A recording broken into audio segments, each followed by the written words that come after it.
আজাদ খবর পেলেই অসহায় ও ক্ষুধার্ত মানুষের কাছে ছুটে যান খাবার নিয়ে। করোনাকালে এই কাজ তাকে আলাদা পরিচিতি দিয়েছে ফরিদপুরবাসীর কাছে। শুভাকাঙ্ক্ষীদের আর্থিক সহায়তায় সকাল থেকে রাত পর্যন্ত চলে তার মানব সেবা কার্যক্রম।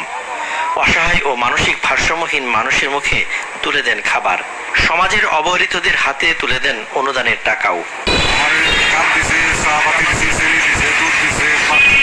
আমাদের এই সহযোগিতা করে মসজিদ ইনশাল্লাহ বাধা করে দিচ্ছে এবং কি টাইজ করে দিচ্ছে।